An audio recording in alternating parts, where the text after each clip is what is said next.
noite a todos. Boa noite a todas. Boa noite.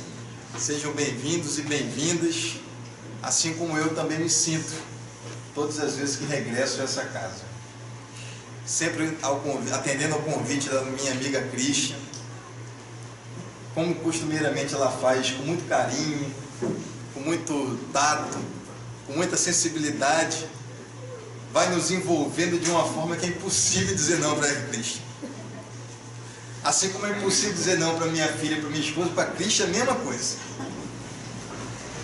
E eu fico grato em poder retornar aqui pela primeira vez depois do regresso do companheiro George à pátria espiritual, mas sentindo as vibrações de sua presença, aí mesmo onde a Christian está sentada.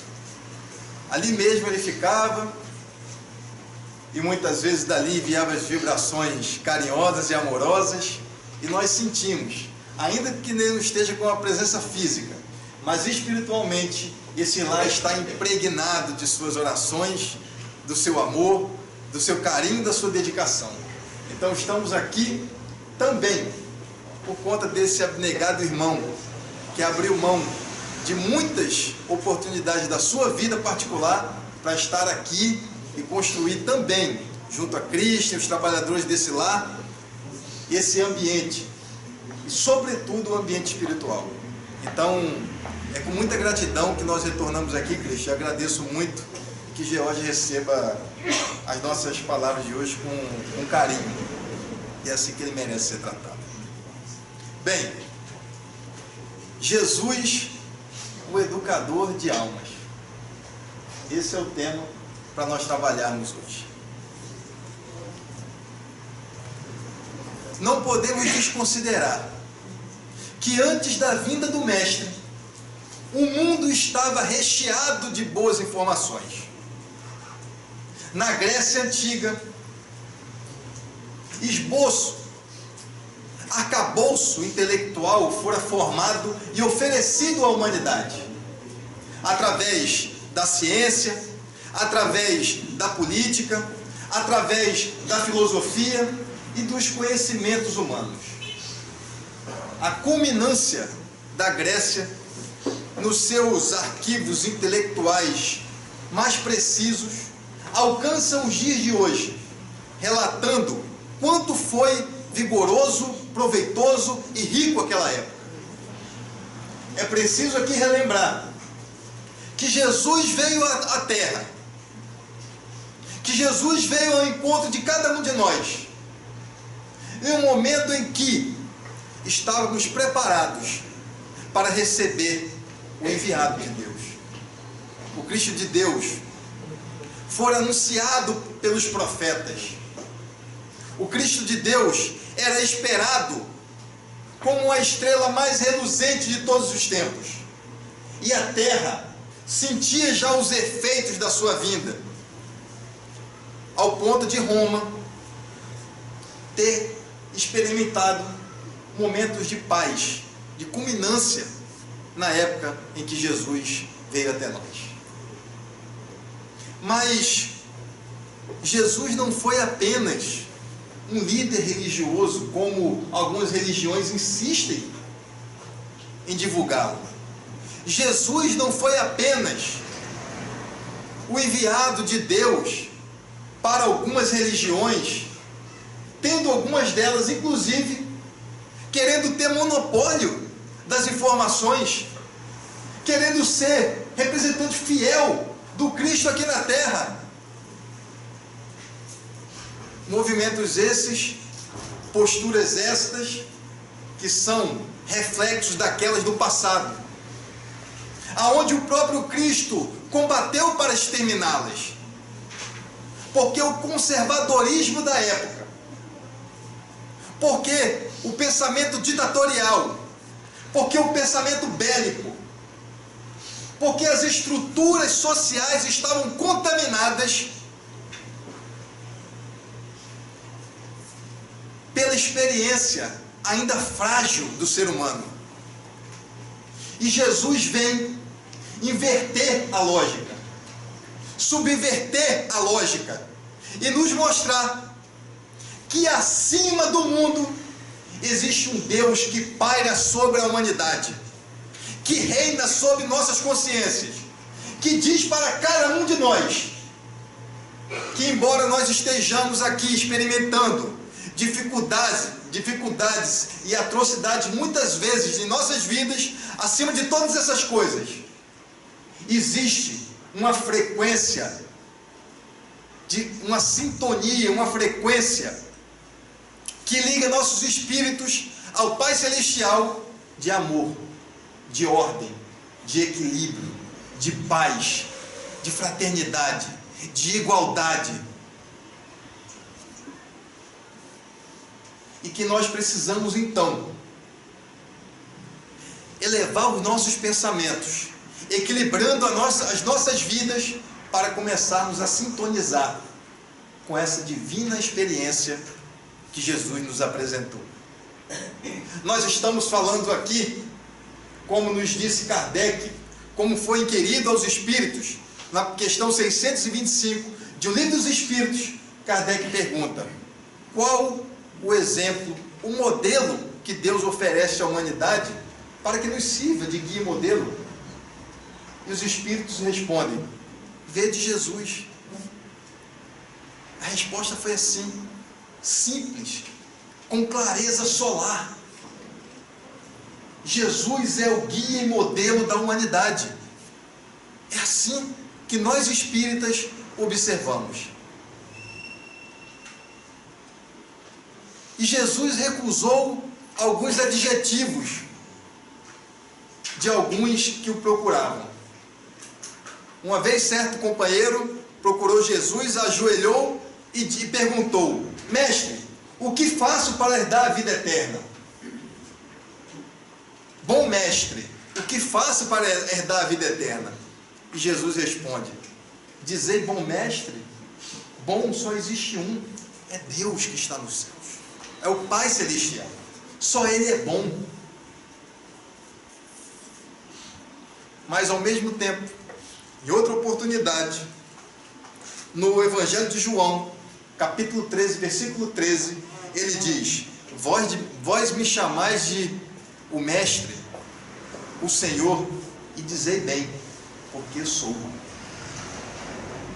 Esse adjetivo Jesus não recusou, de mestre, de educador de almas, de guia para a humanidade, de norte para as nossas vidas, porque ele sabia que todos nós precisaríamos da estrela reluzente, do farol iluminando a vida e a existência, porque a estrada é longa, a jornada é dura, a porta é estreita, mas o guia é perfeito, o mestre é essencial, e ele nos fala na intimidade de nossas vidas. Quando procuramos ele em nossas existências, seja onde for, Jesus fala silenciosamente aos nossos espíritos, dia após dia, movimento a cada movimento que fazemos na vida, a cada movimento. E ele vem quebrar paradigmas, vem inverter as lógicas. Por exemplo, a lógica da religião antiga, aonde alguns detinham a sabedoria, a escritura, o conhecimento, a prática e a vivência religiosa. Para aqueles homens da época de Jesus, sobretudo os fariseus, os saduceus, os essênios, possuir conhecimento religioso era dominar as escrituras e dominar os povos, escravizar aqueles que não tinham poder de se instruir, que não tinham poder de se educar, através dos ensinamentos milenares, seculares, dos grandes guias da humanidade. Jesus vem quebrar essa lógica, vem disponibilizar para a sociedade todo o conhecimento que tinha, vem mexer com as camadas populares. Começa na base, educando almas, fortalecendo experiências, transformando vidas. Aceitou humildemente a manjedoura. Num local simples veio à terra. E dizia que o Filho do Homem não tinha um local para se encostar. Um travesseiro, igual nós temos, para reclinar. Porque era filho do cosmo, era filho do infinito. E para lá iria retornar. Jesus vem mexer com as bases da sociedade. Vem dizer que a religião é um movimento de religare. Mas ele amplia os templos religiosos e diz que no reino de Deus, na casa do meu Pai, existem várias moradas. Não existe apenas um templo, não existe apenas os montes, existem as igrejas, os centros, as sinagogas, os terreiros, portas adentro do coração. Eis o verdadeiro templo espiritual. Jesus vem dizer que nenhum templo de pedra, de mármore, de azulejo, de cimento é capaz de fazer com que nós nos liguemos ao Pai. Porque no silêncio de nossos quartos, na intimidade de nossas vidas, Ele fala profundamente para nós. E quando Jesus começa a quebrar esse paradigma, quando Jesus começa a falar para aqueles homens que eles eram libertos, porque liberdade não era aquela que o mundo oferecia, liberdade não era aquela que os fariseus pregavam, liberdade não era aquela que Roma dizia que tinha, liberdade era liberdade espiritual. Ele dizia para aqueles homens, para aquelas mulheres, para os anciãos, para as viúvas, para as crianças, para os desvalidos, que liberto é aquele que tem a sua alma desperta nesse mundo, que liberto é aquele que olha de frente ao seu irmão e não vê diferença de classe social, de cor, de religião, de local de nascimento. Liberto é aquele que não tem amarras que te prende aos preconceitos. Liberto é aquele que olha a mulher de maneira igual. E Jesus fazia isso em sua época. Naquela época, gente, não é demais lembrar que aqui eu estou vendo uma plateia repleta de mulheres. E diga-se de passagem, não vou fazer conta aqui agora, mas são mais numerosas que os homens. E nós não sabemos mais o que fazer, que vocês vão dominar o mundo. Lá em casa já são 3, eu não estou mais aguentando. É minha esposa e minhas 2 filhas. Foi Jesus que quebrou esse paradigma, que implementou um paradigma, que disse para a humanidade, e principalmente para aqueles homens que pensavam ser detentores de toda a verdade. Foi em praça pública que Jesus, ao ver uma mulher que ia ser assassinada, evitou o primeiro feminicídio. Está lá registrado. Feminicídio secular, aonde homens iriam matar apedrejados uma mulher adúltera, esquecendo que atrás dela existia um homem adúltero.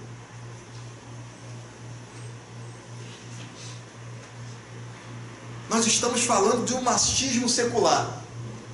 Nós estamos falando de um feminicídio que foi evitado em praça pública pelo mestre de nossas almas.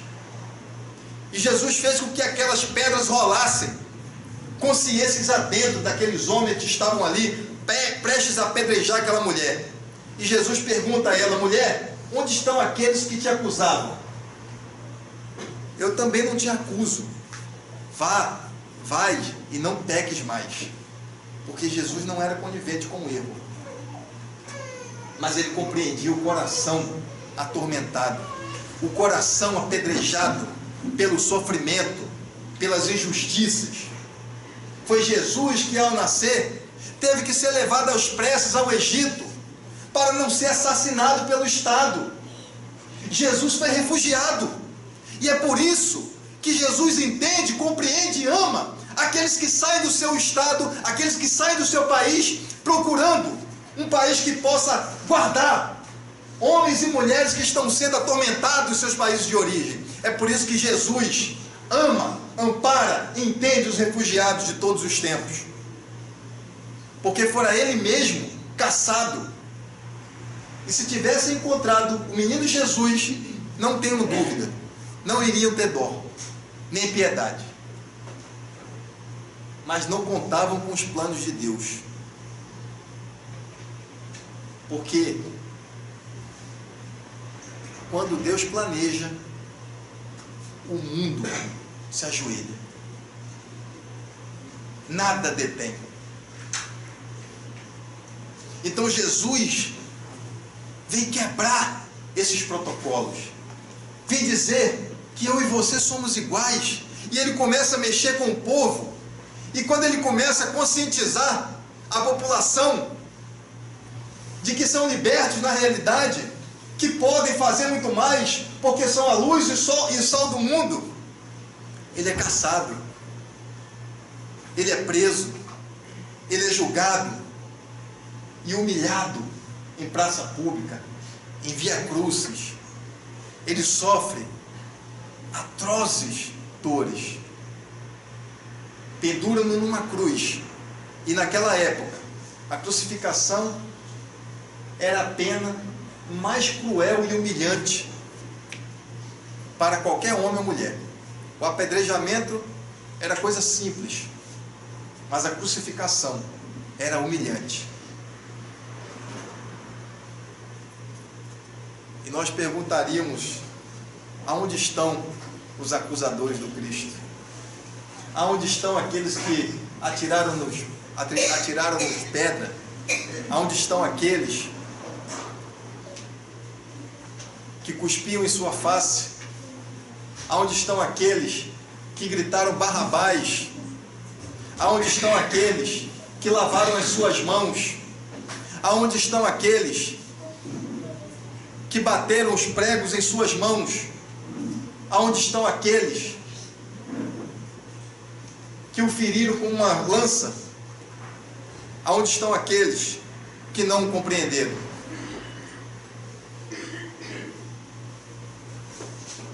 Certamente muitos desses irmãos já redimidos, já absolvidos pelas suas consciências, pelas suas vidas, mas é Jesus quem paira, é Jesus quem dialoga conosco. Em todas as épocas Ele estará sempre de prontidão para alimentarmos as nossas almas, educando os nossos corações a sermos pessoas mais conscientes, moral e espiritualmente.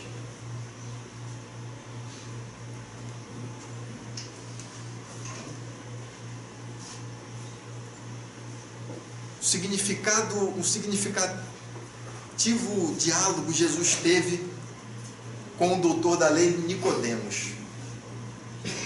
E Nicodemos perguntou a Jesus: mestre, o que tem que fazer para herdar a vida eterna? Jesus estava falando com um doutor da lei, que conhecia as Escrituras profundamente. Mas Jesus, como um grande educador da alma,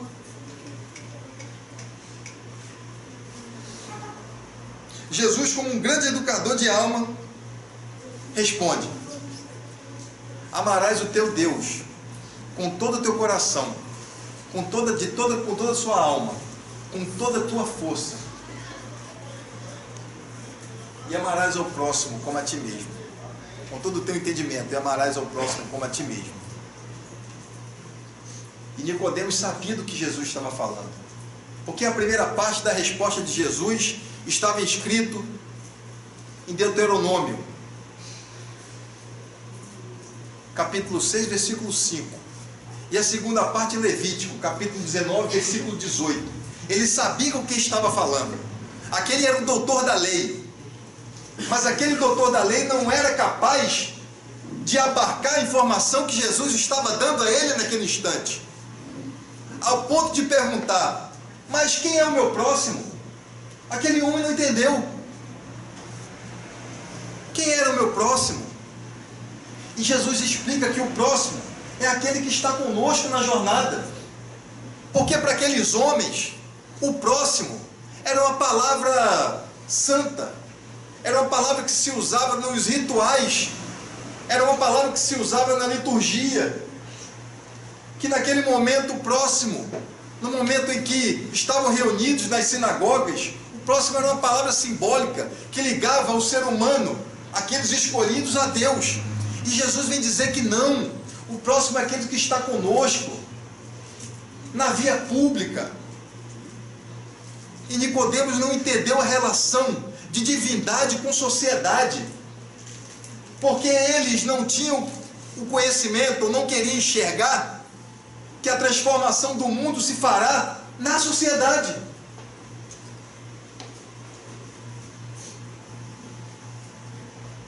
Jesus vem abalar as estruturas do mundo. E a doutrina espírita depois vem chancelar. E com o culto no lar nós já sabemos. Com o culto no lar, que cada um de nós deve fazer, se alguns ainda não fazem, façam. Porque é através do culto no lar que nós educamos os corações, nós preparamos os espíritos e transformamos a sociedade. É através de famílias mais equilibradas, mais conscientes e, sobretudo, mais educadas, que faremos uma verdadeira revolução pacífica no nosso mundo. É preciso lembrar o que Kardec falou em Obras Póstumas. Será pela educação muito menos do que pela instrução que irá se transformar a humanidade. É pela educação muito mais que pela instrução. Porque a instrução, espíritos instruídos, nós vemos aos milhares por aí. Professores, mestres, doutores, pós-doutores. Existe todo tipo de instrução ortodoxa, perfeita. No entanto, a educação existencial, a consciência existencial, a educação moral, parece que não está condizente com o conhecimento científico. O que Kardec vem falando, o que Jesus vem ensinando, é muito mais profundo do que largo.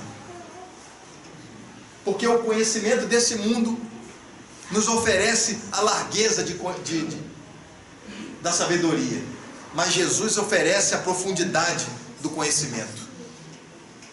Porque conhecereis a verdade, e a verdade vos libertará. Isso dito pela boca dos ímpios não tem valor, mas isso dito por um homem de valor, pelo homem de verdade, pelo homem que transforma a humanidade, pelo homem que transforma a sociedade, por um homem que dividiu a história da humanidade, tem valor essencial. É significativo demais para os nossos corações. Eu vim para que tenham vida e a tenham em abundância. João 10:10. O que Jesus nos pede, o que Ele nos ensina, é que tenhamos uma vida de valor, é que possamos viver uma vida digna, é que possamos ter atitudes, posicionamentos de homens e mulheres dignas de serem filhos de Deus. O que Jesus nos pede é posicionamento. É posicionamento. Passamos momentos difíceis na atualidade no que tange questões políticas, sociais e econômicas do mundo. Nós somos espíritas e o espiritismo é apartidário. O espiritismo não tem representante na política. O espiritismo não precisa do poder político para se constituir. O espiritismo não precisa de economia. O espiritismo não precisa dos poderes humanos. Mas nós espíritas temos o dever de, como agentes sociais, transformarmos a humanidade através das ferramentas que nos são oferecidas, através das transformações sociais, utilizando sim política como um grande instrumento de revolução pacífica, utilizando sim os meios sociais de reverter a lógica da pobreza. Estudos indicam, gente, que o mundo produz alimento para 11 bilhões de seres humanos. Nós somos pouco mais de 7 milhões. Por que as pessoas ainda passam fome? Por que as pessoas passam fome? Se nós podemos produzir para 11 bilhões, somos pouco mais de 7. E é só olharmos para a África, e nossos irmãos africanos estão morrendo de fome. É só olharmos para o Nordeste, para o Sertão, para o Agreste, e nossos irmãos nordestinos estão morrendo de fome. É só olharmos nas periferias das grandes cidades, os nossos irmãos estão morrendo de fome. É só olharmos nas periferias dessa cidade. Existem companheiros, amigos, amigas, crianças desnutridas, morrendo de fome. Porque os bons precisam botar a mão na charrua. Não adianta virar a mão, virar as costas para a política e para as coisas da sociedade. É preciso pegar a rédea. É preciso assumir posicionamentos. Não me peçam neutralidade nessa época de instabilidade. Não. O espírita, o cristão, não pode ser neutro em questão de injustiça. Como nos diz Desmond Tutu, bispo anglicano da África do Sul, Prêmio Nobel da Paz, em situações de injustiça, se você não toma um posicionamento, então você assume o lado do opressor.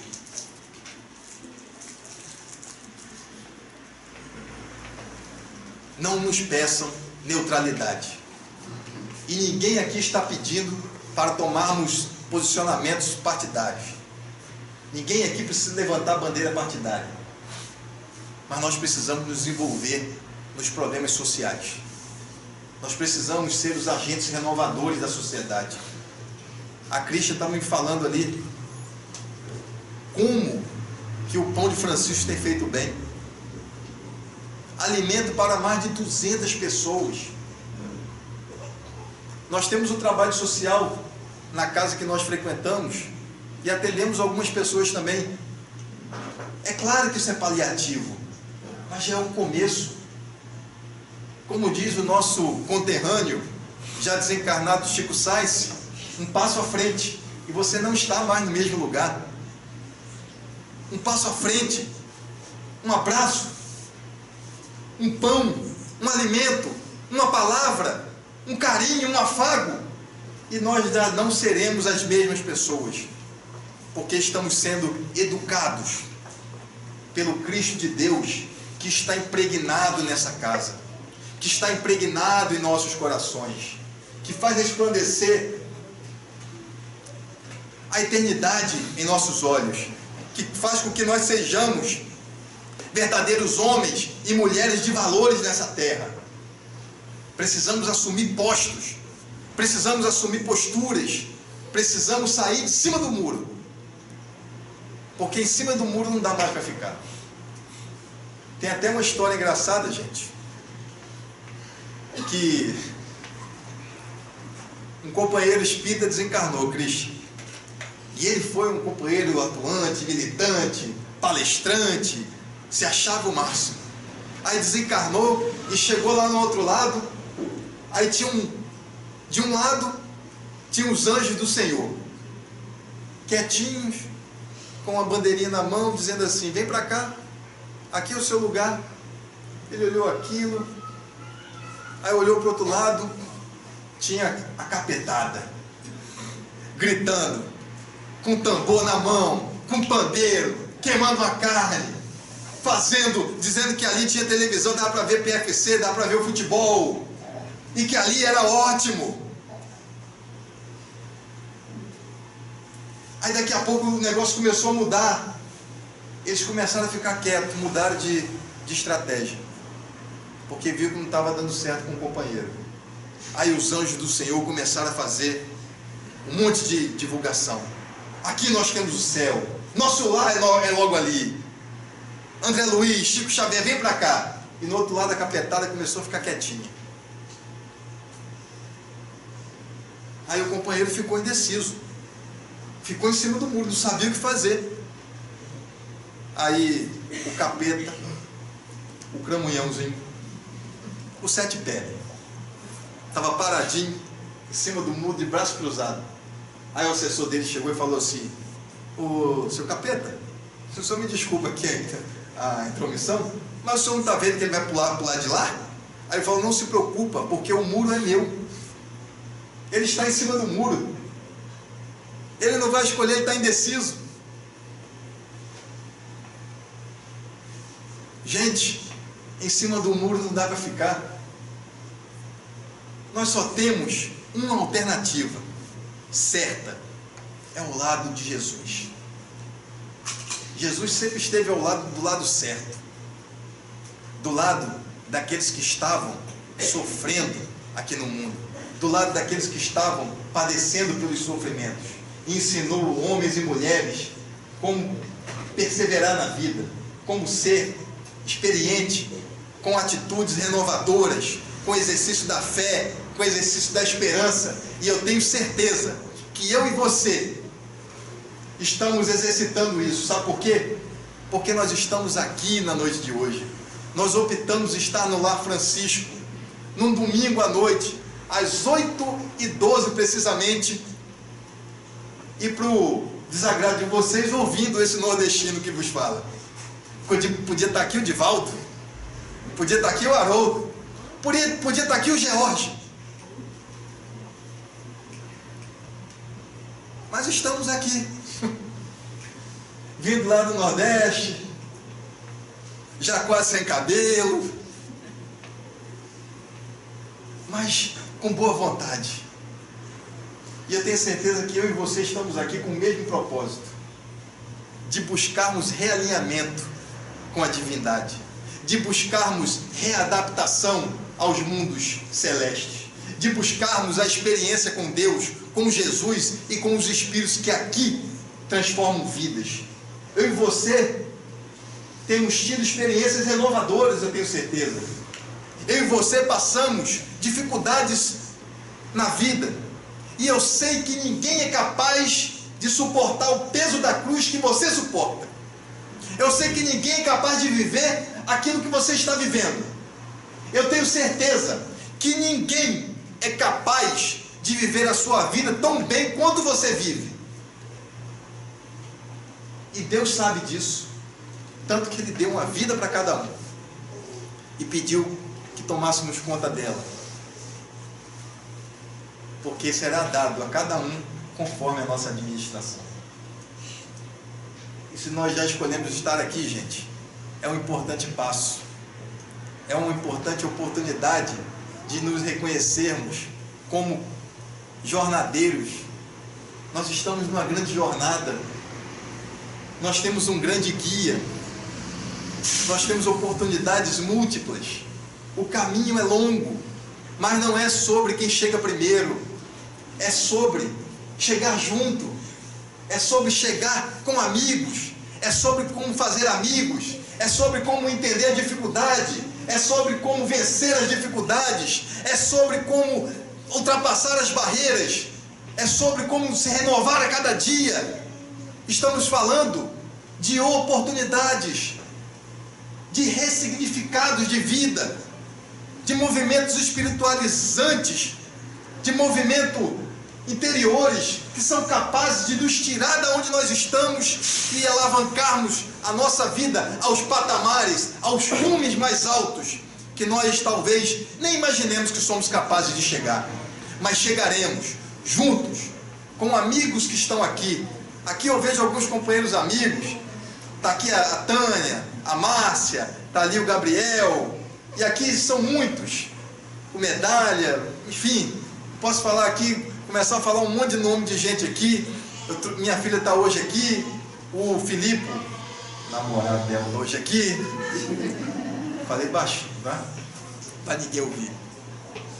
Até veio. Mas estamos aqui vendo amigos, companheiros reencarnantes.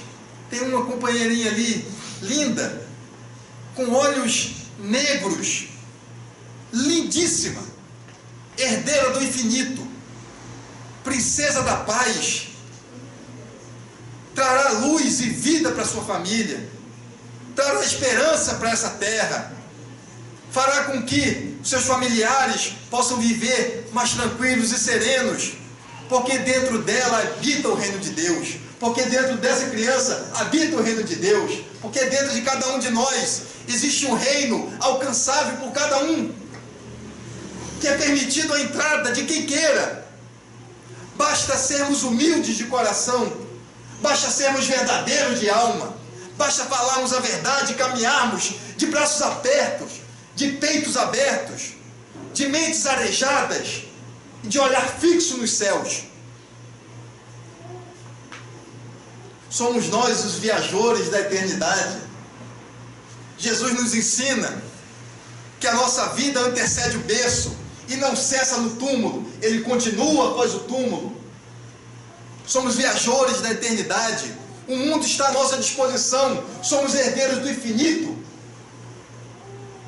Com esse conhecimento que nós temos, repetiríamos então a frase de Ananias a Paulo: e agora, por que te detens? És filho de Deus, és o herdeiro do mundo, podemos caminhar livremente. Olhai as aves do céu, olhai os lírios do campo. Existe uma poesia em nossa vida, existe poesia no Evangelho, existe poesia nas palavras de Jesus, existe poesia no pensamento cósmico. E nós somos todos poetas e poetisas, somos todos escritores e escritoras de nossas próprias vidas, somos todos atores principais, não mais coadjuvantes, porque o Espiritismo nos bota como protagonistas de nossa história. O Espiritismo nos bota como os atores principais de nossas vidas. E somos nós a estrela principal dessa vida, a cereja do bolo. Porque Deus criou isso tudo para que eu e você pudéssemos usufruir. Deus criou isso tudo para que nós pudéssemos cuidar da conta, da natureza, das matas, dos rios, das águas, sobretudo das pessoas. Deus criou isso tudo para que nós pudéssemos viver em paz, em harmonia com as pessoas e com as coisas, utilizando as coisas em benefício próprio e aprendendo com as pessoas e amando as pessoas também em benefício próprio. Porque uma vez adquirido experiência, uma vez adquirido fé, uma vez adquirido o movimento íntimo da existência, a sabedoria da existência, a sabedoria da experiência, uma vez adquirido esse conhecimento, nós nunca mais seremos as mesmas pessoas. Nunca mais. E, gente, um conselho de um amigo que tem aprendido a duras penas nessa vida. E esse ano nós completaremos 40 anos nessa existência. Um conselho de um amigo: sem pressa, sem perturbação, sem ansiedade, sem sentimento de culpa, porque a vida é conjunto divino de experiências, e a experiência irá nos renovar e nos qualificar como verdadeiros homens e mulheres dignas de viver uma vida excepcional para nós mesmos. Se ainda não conseguimos atingir esses cumes, brevemente atingiremos. Esse é o exercício diário de nós cristãos. Jesus tem nos ensinado isso. Eu não sei se eu vou conseguir lembrar tudo, mas lembrando, Sardinha, de uma de um artista lá de nossa terra, talvez o Gabriel conheça, o Flávio José, artista popular, cancioneiro popular, que faz poesias e músicas belíssimas da música popular brasileira. Ele nos diz em uma de suas canções: se aveste não, que amanhã pode acontecer tudo, inclusive nada. Se aveste não, que a lagarta rasteja até a hora que cria asas. Se aveste não, que a burrinha da felicidade nunca se atrasa. Se aveste não, amanhã ela para bem na porta da tua casa. Se aveste não, toda caminhada começa por um primeiro passo. A natureza não tem pressa, segue o seu compasso, inexoravelmente chega lá. Se aveste não, observe quem vai subindo a ladeira. Seja princesa, seja lavadeira, para ir mais alto vai ter que suar. Se aveste não, como quem diz, calma, sem pressa, sem prejuízo para nossas vidas, porque somos nós os educandos e Jesus é o grande educador de almas. Se nós o temos em nossa frente, e a sala de aula que ele mais gosta de utilizar é o cotidiano da vida, é a experiência singela do dia a dia, do lar, da escola, do trabalho, da via pública. Essa é a escola, esse é o tempo de aula. Ele está em todos os lugares, nos ensinando, nos ofertando experiências divinas para nossas vidas. E será através dessas experiências que nos renovaremos e nos tornaremos pessoas melhores.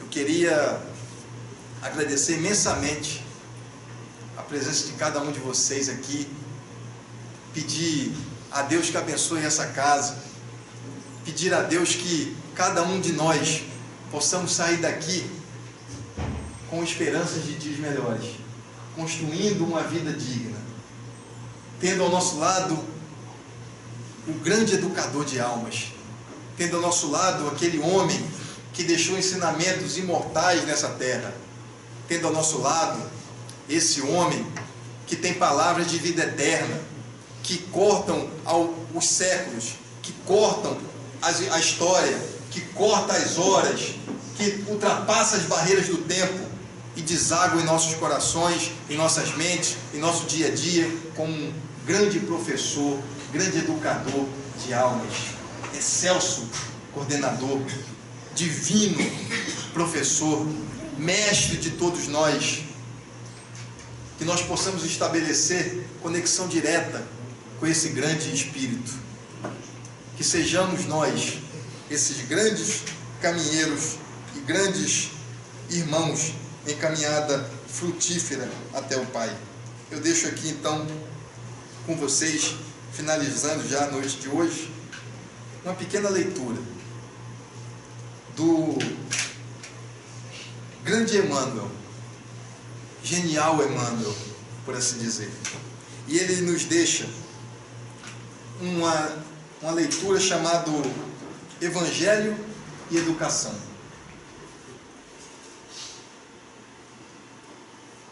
Eu não vou ler tudo, vou ler só uma parte porque é grande. E ele fala assim: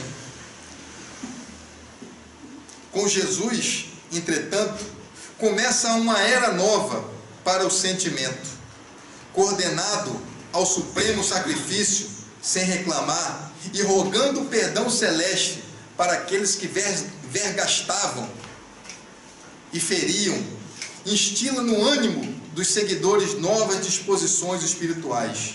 Iluminados pela divina influência, os discípulos do Mestre consagram-se ao serviço dos semelhantes. Simão Pedro e os companheiros dedicavam-se aos doentes e os afortunados. Instituíam-se casas de socorro para os necessitados e escolas de evangelização para o espírito popular. Pouco a pouco, altera-se a paisagem social no curso dos séculos. Dilacerados e atormentados, entregues ao supremo sacrifício nas demonstrações sanguinolentas dos tribunais e das praças públicas, ou trancafiados nas prisões, ou Os aprendizes do Evangelho ensinam a compaixão e a solidariedade, a bondade e o amor, a fortaleza moral e a esperança. Há grupos de servidores que se devotam ao trabalho remunerado para a libertação de numerosos cativos, senhores da fortuna e da terra, tocados das fibras mais íntimas, devolvem os escravos ao mundo livre. Doentes encontram remédios, mendigos acham teto, desesperados se reconfortam, órfãos são recebidos no lar, nova mentalidade surge na terra, o coração educado aparece, por abençoada luz nas sombras da vida. A gentileza e a afabilidade passam a reger o campo das boas maneiras, e sob a inspiração do Mestre crucificado, homens de pátrias e raças diferentes aprendem a encontrar-se com alegria, exclamando felizes: meu irmão. Que possamos então voltar aos nossos lares com a certeza que nós já somos capazes de realizar esse ensinamento que os grandes vultos da humanidade nos deixaram. Ficamos aqui com Jesus em nossos corações e com a palavra final do Emmanuel, meus irmãos e minhas irmãs. Boa noite a todos.